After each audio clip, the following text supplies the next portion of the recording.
is just fantastic.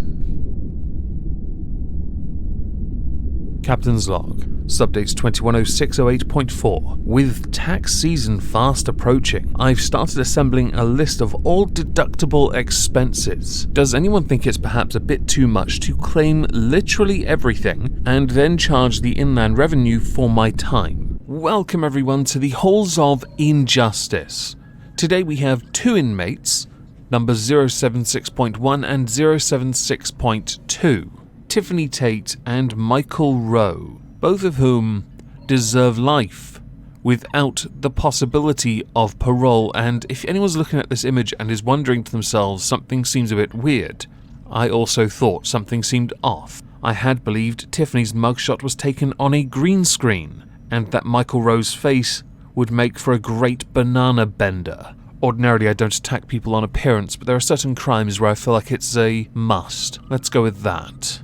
Michael Rowe is 32, Tiffany Tate is 22, from East Sussex. Certain details of the crimes they committed we shall be covering in this video will further prove the point they are in fact from the trashier version of Sussex. If it wasn't obvious enough, I'm a West Sussex boy. Big up Crawley. Tiffany Tate and Michael Rowe both had very difficult and challenging upbringings. In the case of Michael Rowe, he was abused as a child, something referenced by his defense during a trial, which we'll get to soon. Tiffany Tate was noted to be somewhat emotionally and maturely stunted, which is a tag cliche at this point. But for the sake of it, when both are raised in volatile environments, there is a cliche, and one would hope with that cliche in front of them, one would hope that they would buck the trend, perhaps be better than their parents.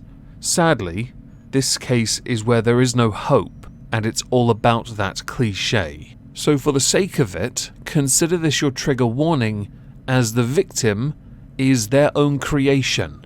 In July of 2018, Tiffany and Michael welcomed a baby girl, Holly Rowe, into the world. Holly was born 8 weeks premature, which is oddly specific and also oddly coincidental for a rather unfortunate reason. Holly's mother, for all intents and purposes, was careless and negligent, and not, as many would have thought, a caregiver.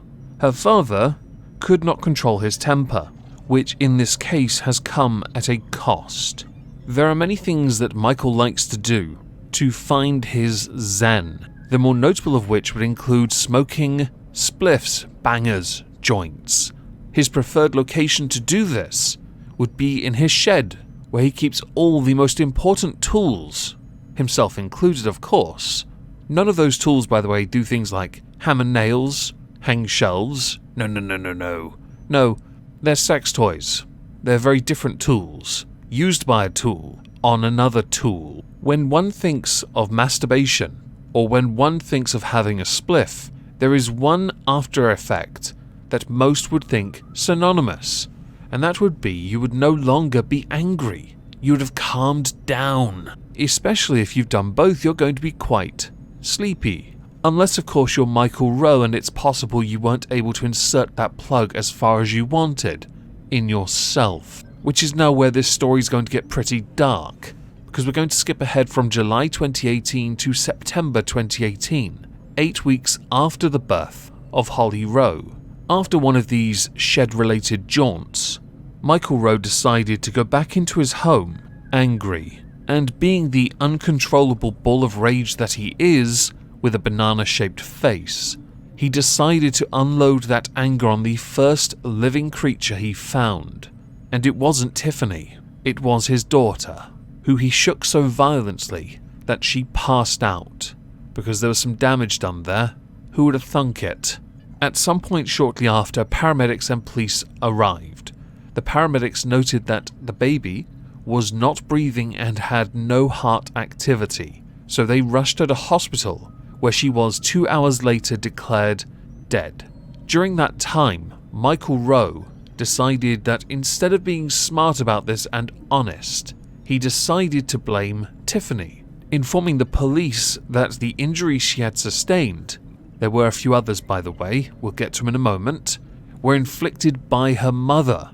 Before the baby was even declared dead, he was already blaming his partner, who also blamed him.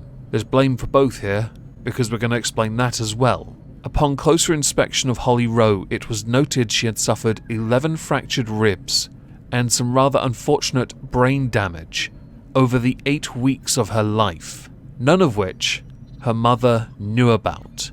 Well, claimed to know about. Both Tiffany Tate and Michael Rowe were arrested and charged with the murder of Holly Rowe. Once an investigation had begun, it was proven that Holly Rowe did in fact die at her father's hands, which didn't stop him from continually telling the police and the court when we get there that Tiffany was in fact the murderer. When this went to trial, one of the more alarming aspects of this murder was brought up. It was the time frame of when the child had died to when the paramedics had arrived and taken her to hospital to try and resuscitate. And that was that Michael Rowe had actually taken his daughter upstairs to bed, either dead or in a coma, with it being firmly believed that he had hoped she would recover as she had before. Believe it or not though, this isn't the first trial that involves these two people and Holly Rowe. The murders took place in 2018. This is the third. 3 trials. Because every single time Michael Rowe changed his account to then find another way to point the finger at Tiffany Tate, who, by the way, the judge has in every case slammed Tiffany for.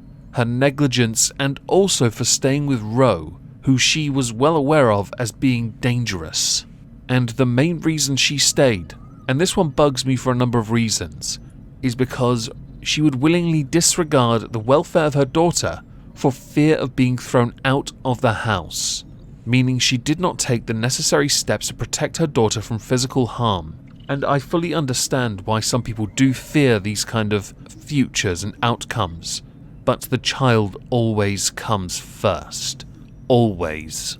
Then again, as was well documented in the trials, Tiffany Tate hardly had the patience to be a mother, which was why when it came to nighttime feeding, which coincidentally fell in line with the murder in question, Tiffany Tate was already in bed, because she didn't, as earlier stated, have the patience to wake up and feed her daughter. It's possible the earlier mentioned emotional maturity being lacking has a valid point here. It does not, though, in my mind, change the outcome. Eventually, at the end of this trial, both Tiffany Tate and Michael Rowe were found guilty, both for separate charges, but both will in fact be serving time in prison. For the sake of it, Michael Rowe had spent 550 days in prison. This does in fact count towards his sentence of life, with a minimum of 19 years after he was found guilty of murder. Tiffany Tate was found guilty of something else, something which, to me, is going to haunt her for the rest of her life, and that would be guilty of allowing her daughter's death, because she knew about Michael Rowe's violence, she knew about the assaults, and she still did nothing. But this is the part where I get annoyed. Michael Rowe got 19 years for murder. Tiffany Tate's sentence is 2 years 9 months, which to me is a bit short. So I'm going to now furnish you with details of my sentences along with an explanation why. Both Michael Rowe and Tiffany Tate, regardless of context, will be castrated because we cannot risk you further infecting the gene pool, and you will both serve life in the ISO cubes without parole because, seriously, we do not allow those who harm children, that includes both of you by the way, to leave, ever. Get in your cells, you disgusting, disgusting human beings. You're lucky I haven't got the provost sergeant here, because I'm going to tell you what he'd say. God f***ing say again! Mind your business! Is that right? Call large! We got a comedian here! I've never, ever, ever been told to mind my own business! Of all the men on this camp, you have to say to me, don't you laugh! Gentlemen, we have a crucifixion! And I'm not against the idea right now. So as we're done, I would very much like to know what you all think. So please do let me know in the comments down below and help drive up the engagement within this series. As I noticed within all the series I do, this is the one where I get like the fewest comments. and I am genuinely intrigued to know what you think. If I don't see you tonight on Twitch, have a fantastic day, and thank you all except for Michael Rowe and Tiffany Tate for listening.